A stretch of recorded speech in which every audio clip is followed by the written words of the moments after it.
Hello everyone, myself Dr. Santoshi Prasad Kulkarni. I am a dental surgeon and I have worked as a tutor in Nanded Rural Dental College and Research Center for more than 2 years.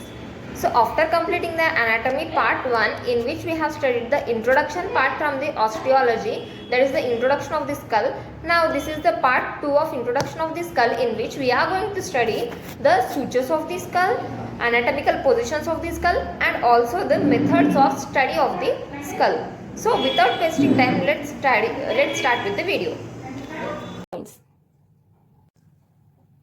Now let us see the sutures. What are the sutures present in the skull?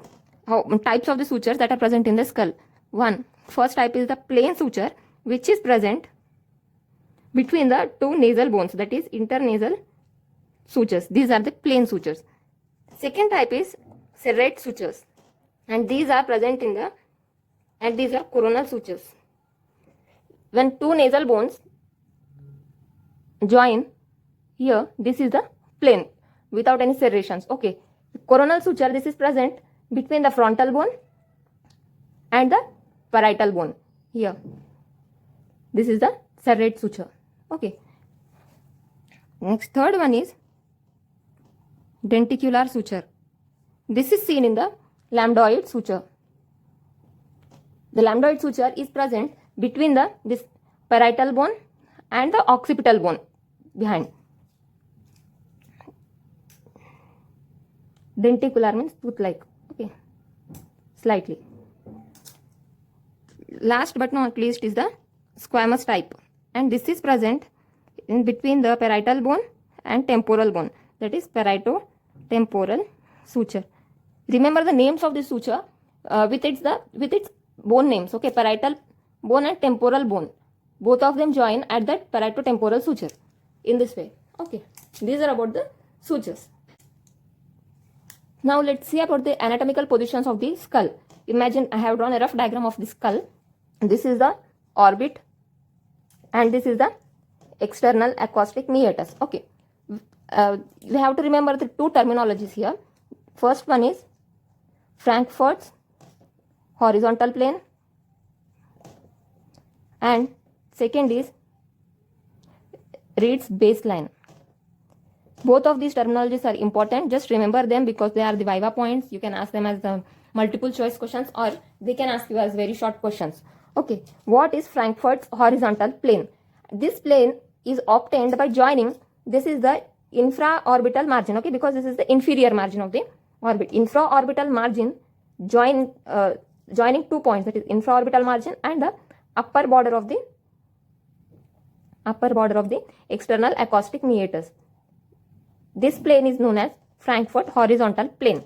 And when infraorbital margin, when 2 points, that is the center of the external acoustic meatus and infraorbital margin, when these 2 points are joined and the plane which is obtained is known as Reed's baseline. One point is common, that is infraorbital margin. Just remember, upper border means Frankfurt horizontal plane and middle or center of the external acoustic meatus means Reed's baseline. Okay, this is about the anatomical positions of the skull. Now let us see the methods of study of the skull. How we study the skull? This is of two types, that is from outer side and inner side. Outer side also known as externally, and inner side is also known as internally. Okay, just remember these terms. And from out externally there are 5 methods, of which first one is superior view, or is also known as norma verticalis.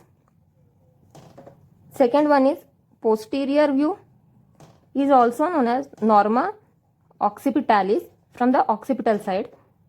Third one is antero posterior view, or norma, no, not antero posterior, anterior view, is also known as norma frontalis. Lateral view is also known as norma lateralis. And finally inferior view, which is also known as norma basalis. Remember these terminologies, these are very important. Norma verticalis, norma occipitalis, norma frontalis, norma lateralis and norma basalis. Now internally, how we see internally? By removing the roof of calvaria or skull, and here there are two methods. First one is internal surface of cranial vault, and B, that is the internal surface of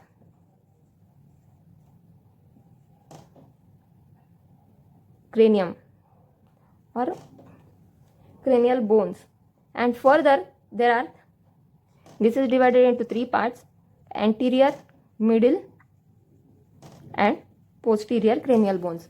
Now let's see detailedly about all the views. Okay, first let's see the norma verticalis view.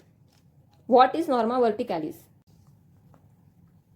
I have drawn a rough diagram of this skull. This is the superior view. That is, if we view from the upper side, this is known as norma verticalis. Okay, this is from the front side. We have seen from the front side. This is known as norma frontalis. If we see from base, that is below, from downwards completely here, this side, this is the norma basalis.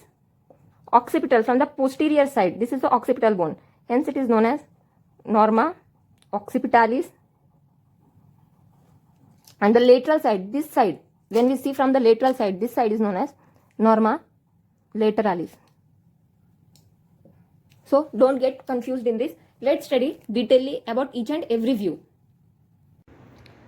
I hope this video made easy for you. So don't forget to like, share and subscribe the video and comment in the comment box. So till then, bye. Let's meet with another video.